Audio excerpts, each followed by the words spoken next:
You're listening to Radio Maria, a Christian voice in your home. We now bring you the quest for a culture of life in America with Steve Koob.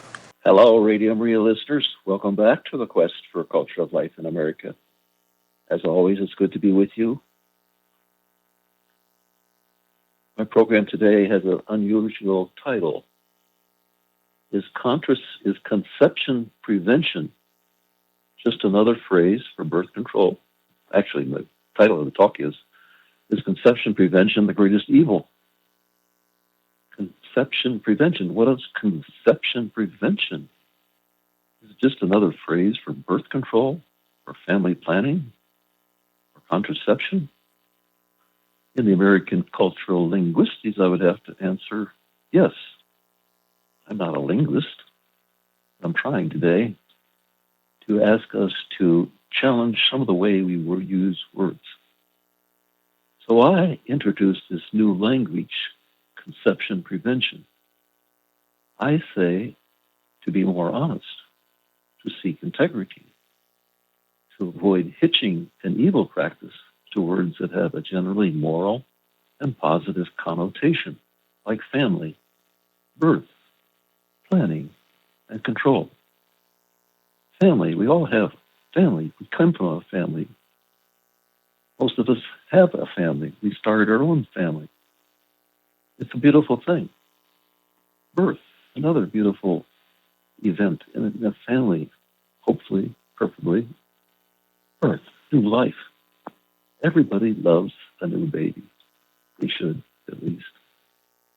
Planning, it makes sense to plan. Plan your life. Plan your finances, your shopping, your education, courses you're going to take, etc.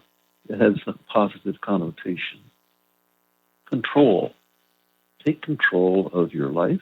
Take control of your schedule. Take control of as much as you can. But these words have been co-opted. They've been stolen. Birth control, family planning. They're not the only words that have been stolen. What is a good synonym for stealing a good word and misusing it to promote evil? I hunted hard. I don't know that I came up with the best one. Pilfer might be a good word. Or misappropriate. Misappropriate a word as a good meaning for some evil purpose. And of course, the advertising industry does this all the time. Uses words that have positive impact, positive meaning, and they use them to promote their product. The product might be food, it might be furniture, it might be an automobile, it might be sex, it might be contraception. All of these things. All these words that are good can be misappropriated in some way. So, is contraception, conception prevention, the same thing, sort of? Is it the most serious sin, the most serious evil in the world today? I claim it is, with a possible exception of desecration of the Eucharist. What we can show today is that conception prevention leads to desecration of the Eucharist. It leads to divorce, destruction of marriage. It leads to abortion. So in that sense that its role in society, in the culture, in the church, is evil in so many ways, beyond just preventing conception. It leads to these other evils that may be, in a sense, more evil. What would God say? Well, let's talk about God for a little bit. I like to try to figure him out. I mean, he's all powerful, all knowing. He knows everything. He knows how things were before he organized the earth, before he founded the earth, before he created the world we live in, before he created us, before he created all the animals, before he created days. So he could find different things that he was doing in each of 6 days. I believe that God, before time began, time began when he created the earth and all things in it. But what was God doing before that? We have such an important attachment to time. It's hard to imagine timelessness. It's hard to imagine a God, a being that has no body, no physical brain, and yet he could do anything. He can accomplish anything. He knows everything. He knows who he wants to conceive, wants to be conceived. He knew before time began. And he knew what that person would be like, and every hair on his head. From before he was conceived, before time began even, until that person lived or didn't live because he was contracepted. He didn't live. What a tragedy to have been conceived in the mind of God before time began, and then have potential parents that make the decision that they don't want the child. They don't even know this. Don't even know this child, and yet they decide they don't want him. And so they contracept one of a dozen ways. And that person is not conceived, not born, has no soul, cannot go to heaven, doesn't exist. Maybe God has a plan B. Let's hope so. So, conception itself is extremely evil. Is it the greatest evil? Well, let's look at what the Bible says. The first words that God spoke to his first human creations, Adam and Eve, he said, be fruitful, multiply, and fill the earth. It was in effect saying, do not prevent conception. Do not prevent conception. Do not prevent conception. And his final one, be fruitful, fill the earth. Well, that translates back to his original purpose. All of this is to create human persons that would be with him for all eternity after they die, after they suffer the effect of original sin, which is death. He wants them to be with him for all eternity. He wants you and I, our children, our grandchildren, our parents, our grandparents, all of our relatives. We hope we'll be there when we pass through those pearly gates. So, what does the Bible say?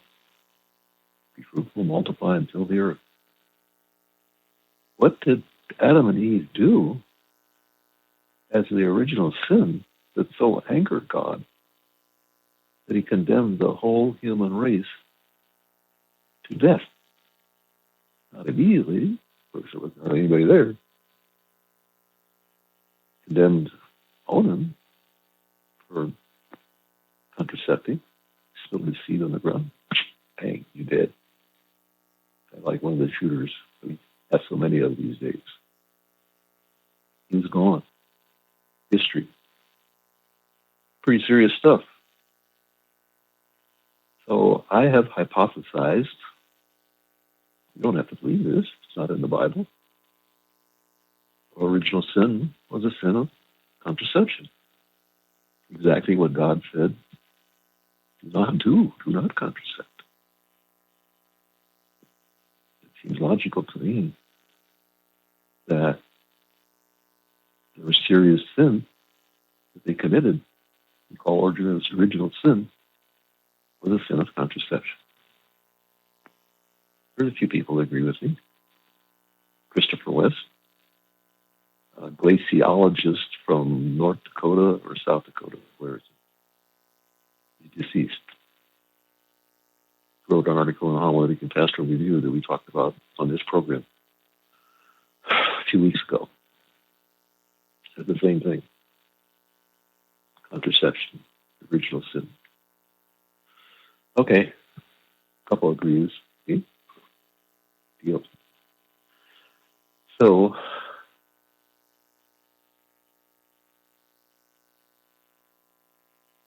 other words, what are some other words that the Catholic Church is stealing or misappropriating? Natural. Natural family planning. Natural conception prevention. Now I ask you, if conception prevention is evil, then it can't be natural. To be natural, you have to be conformed to God's will, the Creator's will. You have to be in tune with nature. The procreation act has primary purpose of being procreative. Anything one does to make it, to participate in it, and make it unprocreated is just being simply illogical. You're using an act in a way that it was intended to be used for. It's opposite of what it's intended to be. Oh, you say, but it's so much fun. It's delightful. It's beautiful. God put that there as a part of the act so that we would participate in it and create all these human beings that he wants to spend his eternity with. But we don't necessarily want to have the trouble, the work, potential suffering of having a baby, raising a child, educating it. Maybe seeing that child die early in life or even as an adult. Sorrowful, terrible pain. But the child will go to heaven, be with you for all eternity. So why not trust in God? Accept the children that God wants you to have. He knows what he's doing. He knows everything. Can't fool him. Natural.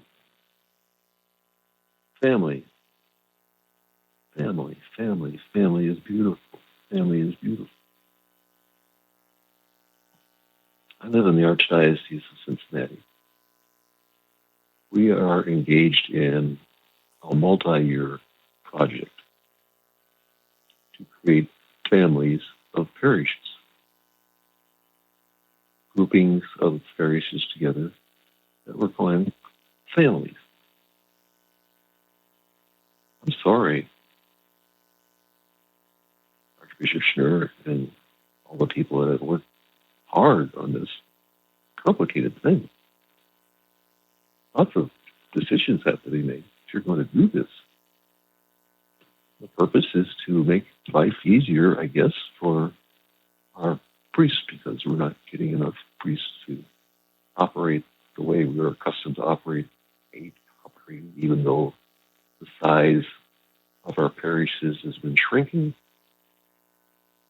We talk about why that is, but it is true. And we've gotten accustomed over the years to having all kinds of services from our priests and the people that are part of our parish staff or the diocesan staff. both of which have gotten much larger than they were 50 years ago, 100 years ago. There's so many more programs. Why do we have all these programs? Maybe if we concentrated on teaching the fundamentals of faith, the commandments of the church, that contraception is evil, destroys marriages, leads to abortion. This is hardly ever talked about. But this morning, on my email, I saw an article by Stephen Mosher, president of Population Research Institute, talking about a homily on contraception. He's a convert to the church. He's only been a Catholic for 31 years. But he says, I've never heard a homily on contraception before in my life. And last week I heard one in Virginia, I think it was. Maybe the Diocese of Arlington, a relatively new priest, pastoral associate, I don't know his name, I don't remember. It started with an E, I think. He gave a homily on contraception, which is beautiful.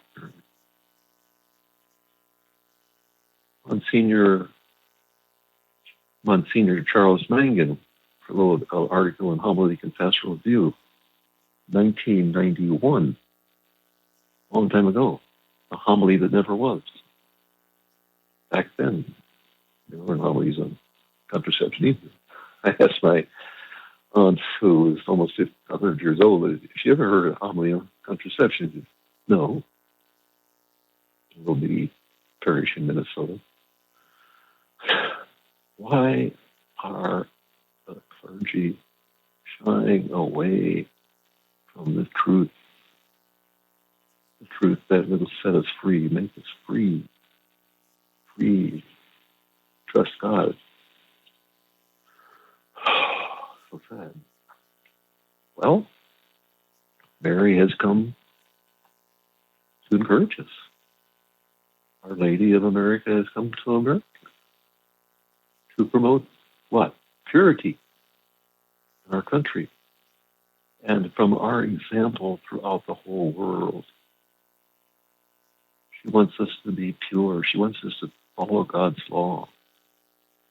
She wants you to be a Christian like Jesus Christ, her Son.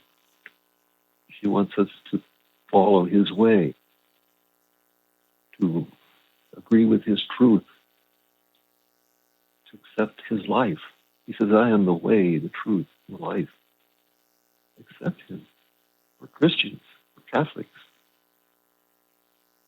Buy in. Get in with it. Get it on with it.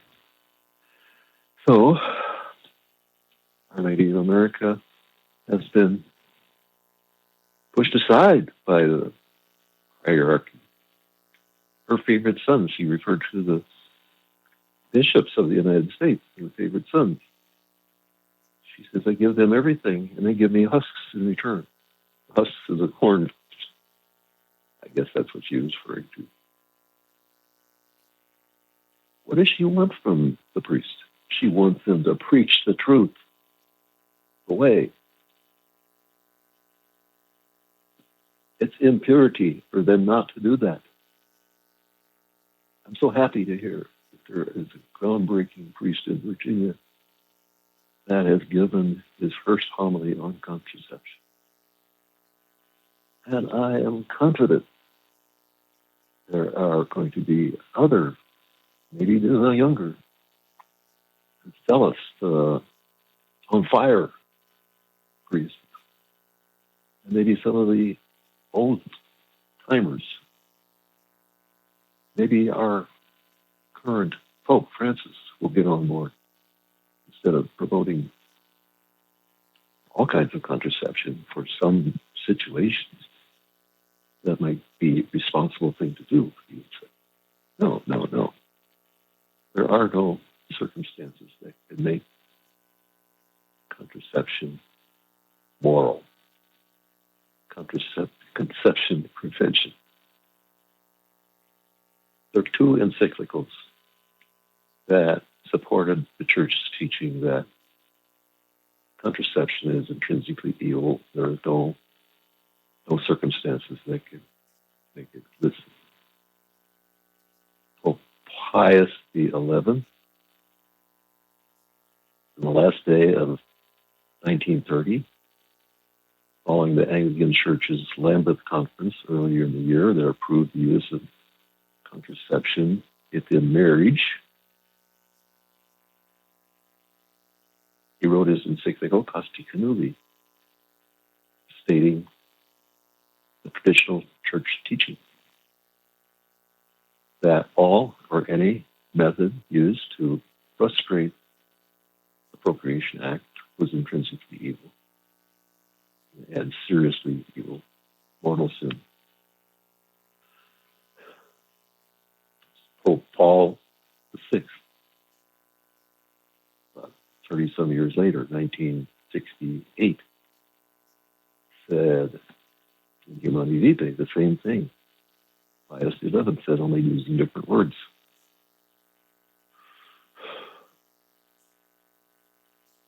Unfortunately, Paul VI had inherited the Birth Control Commission, which was heavily in favor of making all contraception available, acceptable within the church, which of course is impossible, and still being the Catholic Church. So he reiterated what Pius XI said, agreed with him.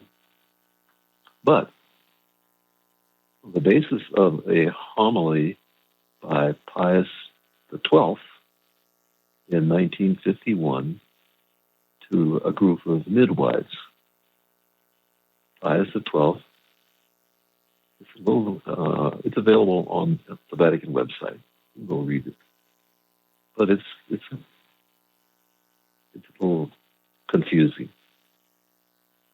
It seems to say it's okay to use fertility awareness-based methods. In other words, you could abstain during the fertile time and accomplish conception prevention. If you abstain during the fertile time, you can't get pregnant. It's a little different than other methods for preventing the sperm from leaving the oocyte, the egg, in the fallopian tube of the mother. She has a ripe egg ready for fertilization. A million sperm are fighting to get to her egg. Half of them go the wrong way. Sometimes she gets fertilized. Sometimes she gets fertilized or concepted. A new life, but not all the time. So, where was I going? Oh, Paul VI contradicted what he said in section 14, where he said all contraception is illicit. No conditions can make it illicit. But in section 16, he says, oh, no, Pius XII said it's okay to use fertility awareness-based methods. Learn when you're fertile and avoid the Procreation Act when you're fertile, and participate in it, enjoy it before the fertile time and after the fertile time. So in any given cycle, you are participating in the Procreation Act in such a way that it cannot be procreated. In that sense, it's the same as all the other methods. It's fertile. I mean, it's effective. It works. The USCCB website on natural family planning, they call it, at one time had 1,500 references from articles from journals or papers, theses or whatever, studies that advertise the effectiveness of the fertility awareness-based methods. They were proud of their effectiveness. They were proud of their ability to prevent conception. Hope they took it down. A little bit off track here, but all the six said it was okay based on a homily, papal homily. No, that's not infallible. That's totally inappropriate, totally unacceptable. If that was the only thing he could find to justify his decision to try to make fertility awareness-based methods, this proved how wrong it was. Couldn't find anything to legitimize what he was trying to do. In fact, later in that same section 16, he basically said that with these words: one cannot disagree with the fact that the couple that uses fertility awareness-based methods, he wouldn't have used that terminology, have the same intention as the couples that use other methods, barrier methods, hormonal methods. What else is there? Same intention. And the licitness, the holiness of an act is determined by the intention. The intention, it starts in the mind. Case of deciding to contracept, for example, probably starts in the mind of the wife, mother. She's burdened with children. Her husband's not giving her any help.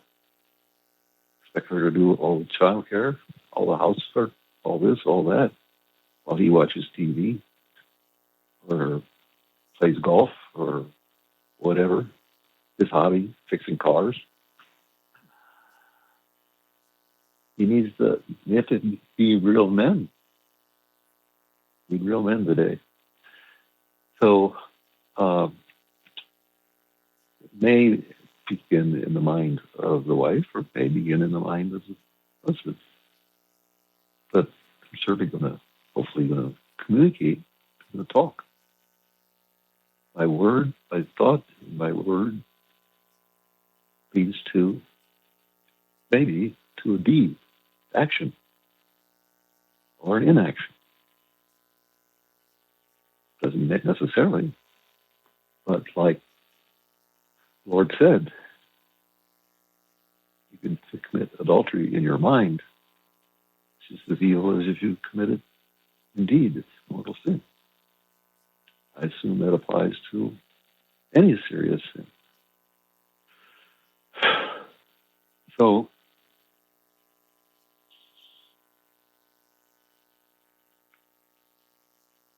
you see that Paul VI, in a way, covered his tracks. In a way, he in a way removed the discontinuity, the contradiction that he made in the first part of section 16. Contradicted that error when he said, can argue with the fact that couples who use natural family planning to prevent conception have the same intention as everybody else that uses contraception. Evil. And what does that mean for the Catholic Church today? It means that not only are we not preaching on contraception in general, thereby tacitly approving of contraception by our silence, we're also promoting a direct method of contraception we call NFB. As I said, it's not natural, can't be natural. None of the contraception methods are natural. They're all totally unnatural. You don't need to know any more than that. other arguments. I studied a long time. I've written a few things. Got in trouble for it.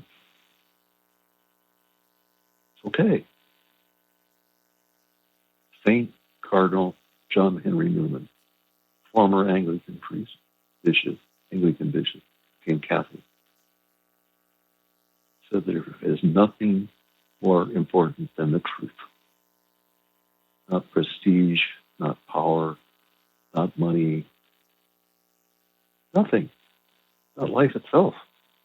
Look at all the martyrs that refused to transfer their worship to a pagan god.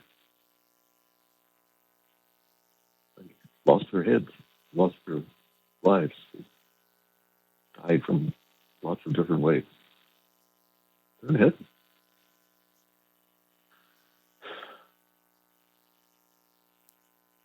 How can contraception desecrate the Eucharist? Well, it's pretty simple.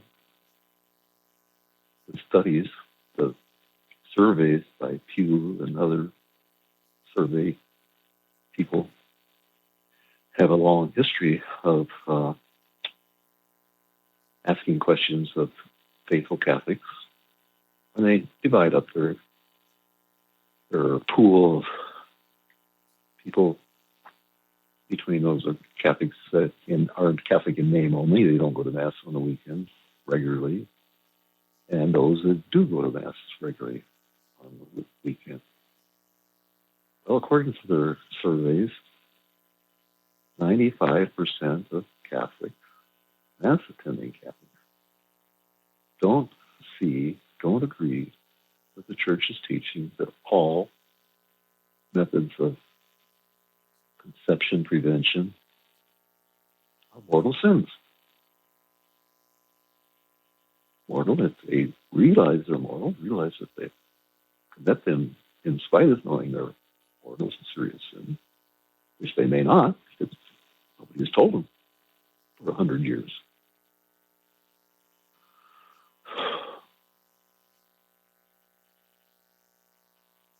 So they contracept their procreation acts during the week, maybe Saturday night, go to Mass on Sunday morning. They're not in a state of sanctifying grace. They receive the Eucharist. They're desecrating the Eucharist. Not good. Not good. We read about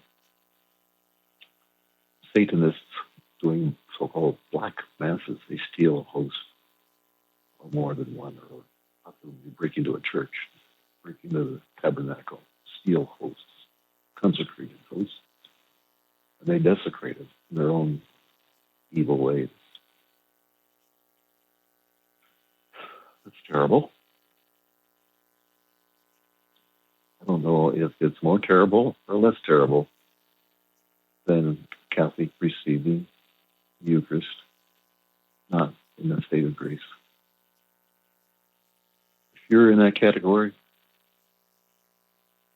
commit to stopping contraception.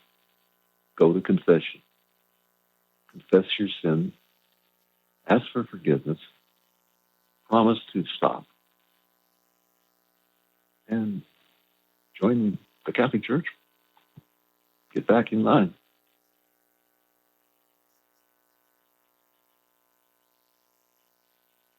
My friend Patty Schneier from St. Louis did a talk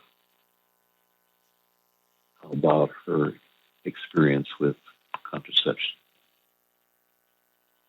It was a talk. It was triggered by a retreat given in her parish by the Sisters of Interior Life. This many years ago. And the last of the three talks, three sisters, each one gave a talk, 3 successive nights. Last talk was on, guess what? contraception. And poor Patty and her husband were using contraception. And Patty's response was, Lord, this is none of your business. This is just between Larry and I. You're off our back. And she was giving this talk, probably to the same people that maybe a month or two earlier had been to this retreat. So she says, I'm going to be holy. I'm going to be holy. I'm going to be holy. That was the retreat was about, being holy. So she had been studying her Bible. She had been praying the rosary. She had been going to Mass and holding communion often and reading spiritual works. But she was offended because so many of these things she was doing were subtly pointing her to her unholiness with her husband. And she thought, oh, Larry would never be accepting of a marriage without contraception. He wouldn't do that. She was really worried about telling him. She wanted to stop. She said, I've got to stop. We've got to stop. She told Larry. And he says, oh, if that's what we think we should do, we'll stop. She was shocked. She says, he loves me so much that he wants us to stop this evil thing. And so they switched to natural family planning, thinking that was an acceptable thing to do. That's what the church taught. Still teaches. Needs to change. So they used natural family planning to avoid conception. I've never asked her. I hope to someday. Asked her, well, Patty, do you ever think about being open to another child? Apparently that never crossed their mind. It's so ingrained in people, in our culture, in our church. It's so ingrained that we can't imagine getting along without it. Paul VI had dealt with this birth control commission for several years, and the majority opinion of the members of that commission was that the church should change its teaching. But he realized that the church cannot change its teaching, and so he did not approve universal birth control for Catholics or anybody else.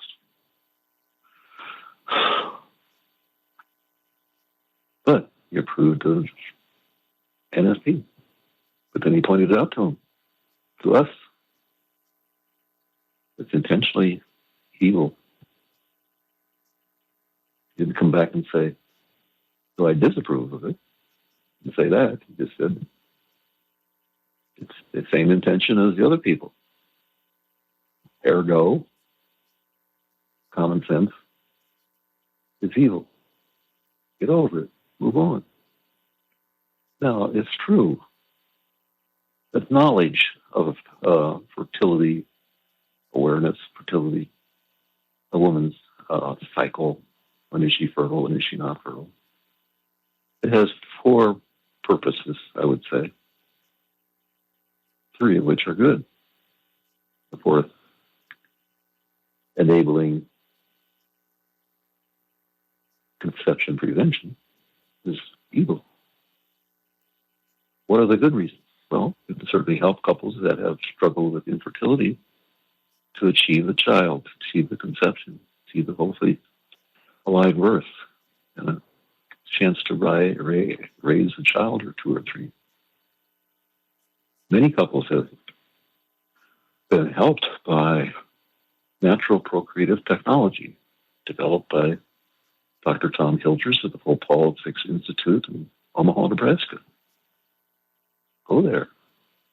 Go online. You can find hundreds, thousands of doctors that have been trained, doctors and nurses, medical people trained in this technology, new technology, relatively, all over the world, spreading all over the world to help couples that struggle with infertility and other gynecological and sexual issues, sexual problems, be helped by this beautiful, legal, moral, medical practice. When, unfortunately, if you can imagine it, I think it's the AMA or some other medical group recently said it was necessary that abortion be considered part of medical practice. Where have we gone? Where have we gone? Where has our Catholic Church been? Don't we have Catholic doctors? Yes, we do have lots of them. I'm going to the Catholic Medical Association educational experience in Denver next week. Praise God. I hope they'll find me. Listen to me. But anyway, we have about 10 minutes left here. What can I talk about in the last 10 minutes? Oh, the liturgy. What's going on with the liturgy? Pope Paul VI not only screwed up the morality issue of birth control. I don't know if anybody reads that second part of Humani Vitae section 16, where he admitted that it was a mistake to try and approve of fertility awareness-based methods for birth control. No. I didn't notice it myself until fairly recently. It's crazy. It's like the devil hid it. It's like Paul VI added it after he died, or somehow. It's amazing.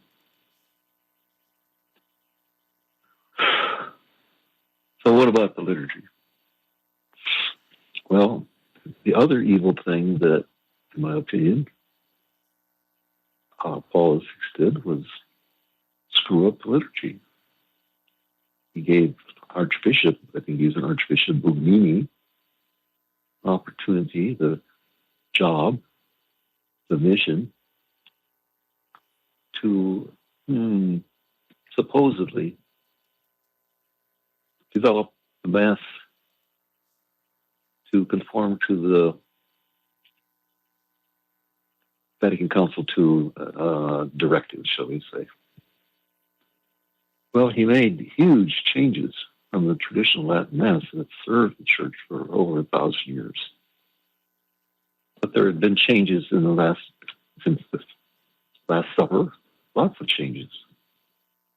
But they took place in a slow, methodical, thoughtful manner. Hermeneutic of continuity. A hermeneutic of continuity is the terminology the liturgists use. His hermeneutica was of discontinuity. In a matter of a few months, maybe, he made changes to the Mass. They're drastic, dramatic.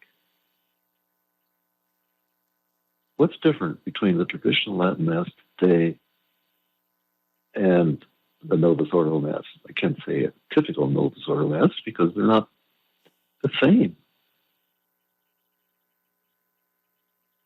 What are the problems with the Novus Ordo Mass? There's just dozens of distractions from the main event. Jesus Christ coming down on the altar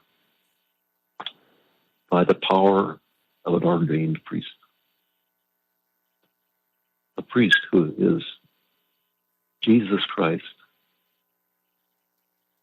He's persona Christi, and he changes bread and wine into the body, blood, soul, and divinity of Jesus Christ. He is the priest, the sacrificer. He is also the sacrifice. He is Jesus. What else is he? Well, if he's Jesus, he's the second person of the Trinity.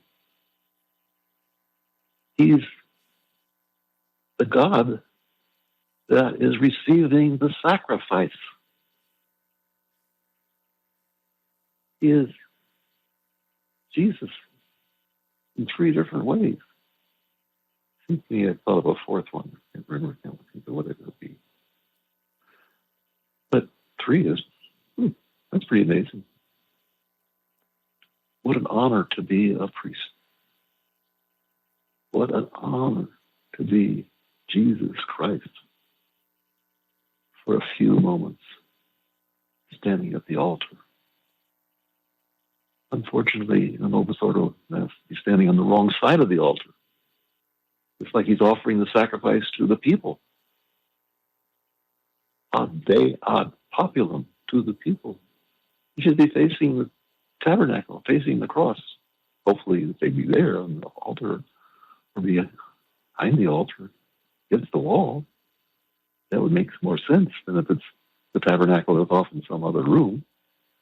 And the cross might be there, it might not be.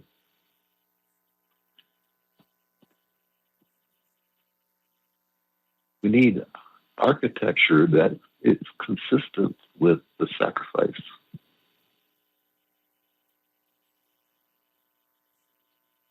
Dare I say that the cathedral of the Archdiocese of Cincinnati is a horrible example of architecture.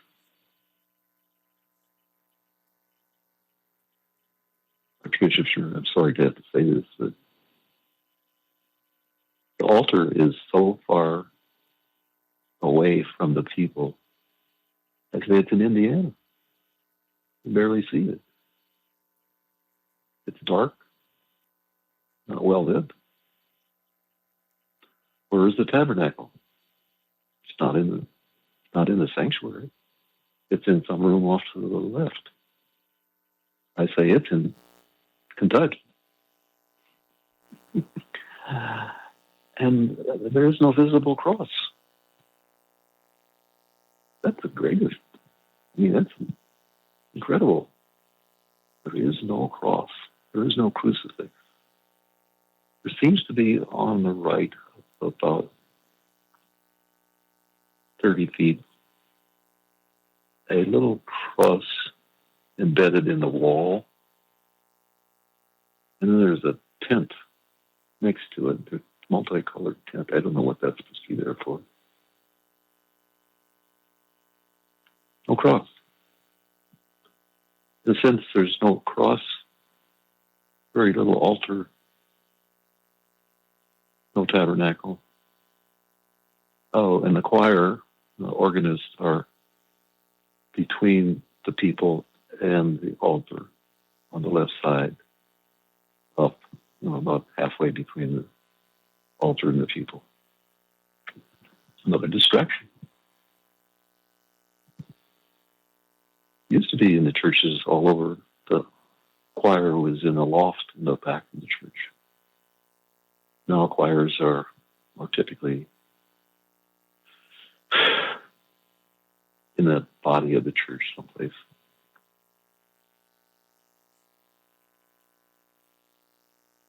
Oh, I pray to God that what I've said today will help the church, will help us be true Catholics, true Christians, true lovers of Jesus. And our Mother Mary. Mary came to prevent all this, to purify our churches, to purify our liturgies, to purify our behaviors, not just sexual behaviors, but other behaviors. lying. Look at these misuse of words, disappropriation of words, stealing words. It's lying. It's a form of lying. It's common. So, ladies and gentlemen, priests, deacons, bishops, cardinals, popes, we all have a lot of work to do. I'm going to ask our Father in heaven, give us the grace to do your will. Our Father, who art in heaven, hallowed be thy name. Thy kingdom come. Thy will be done. Thy will be done. Thy will be done on earth as it is in heaven. Give us this day our daily bread, and forgive us our trespasses, as we forgive those who trespass against us. And lead us not into temptation, but deliver us from evil. Amen. May God bless all of you. Have a great rest of the week. Bye now.